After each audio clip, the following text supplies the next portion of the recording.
I'm looking at this, and the question that goes through my mind is, what are they trying to accomplish?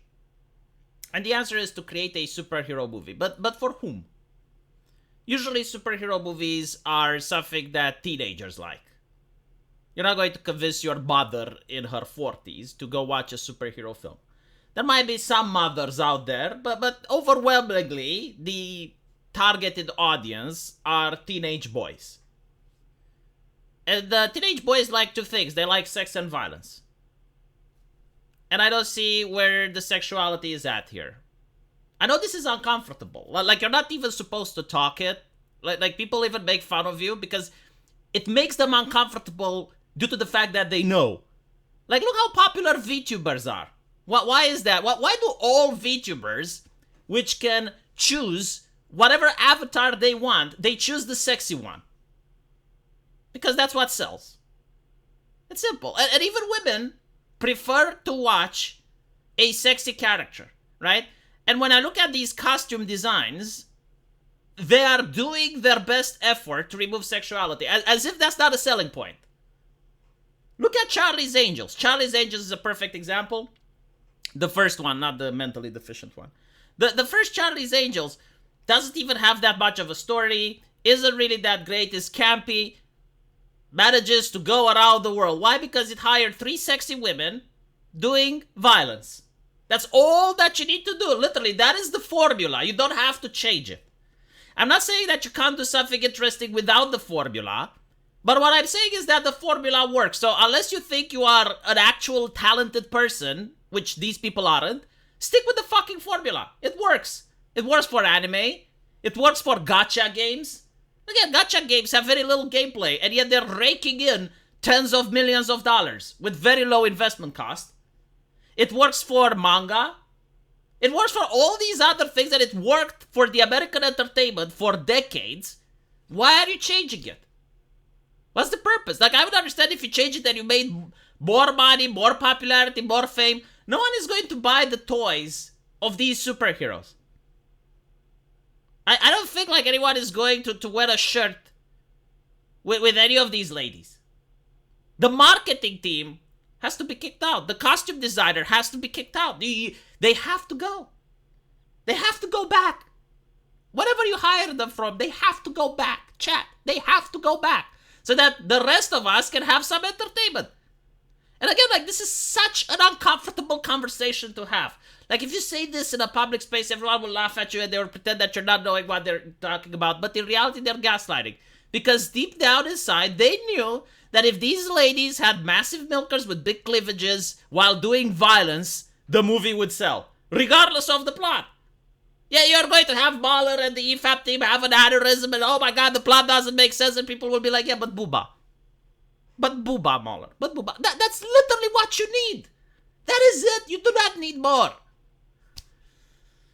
But okay, you don't want the booba. So when you don't have the booba, people aren't distracted. People actually watch the story. People actually look for the plot. And it's not there. Like none of these superheroes are interesting. They don't have fan bases. Like, I'm sorry, but they don't. Do you know what has fan bases? Anime characters and VTubers. These superheroes do not have fan base. I do not see people with these superheroes on their shirts. I do not see people buying action figures with these superheroes. I do not see people talking about these they're non-existent. I know that you think the brand and whatnot, but no, it's 2023. They used to be good before the marketing lady and the costume designer and the HR lady ruined it. They have to go back, chat. They have to go back. I don't know where they got hired from, right? But whatever they got hired from, they have to go back.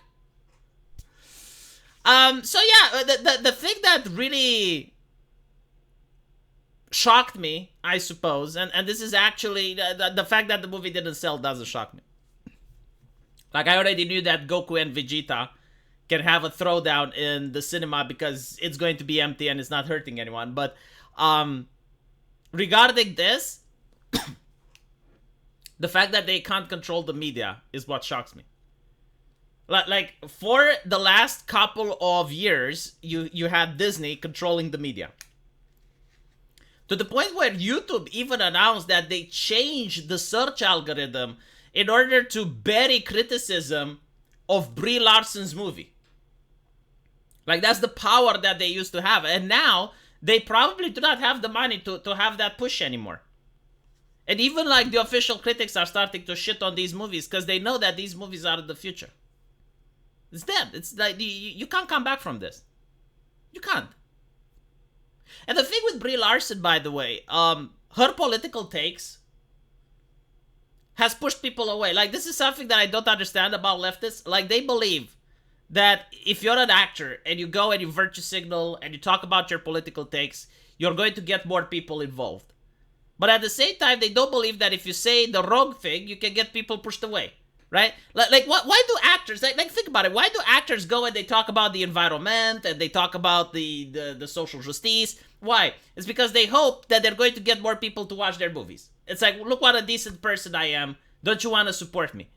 But at the same time, they do not accept the fact that if they say something really stupid, people may boycott the movie because the actor said stupid. It's literally the same principle. You say something good, people watch the movie. You say something bad, people don't. So best shut the fuck up and let the movie speak for itself, right?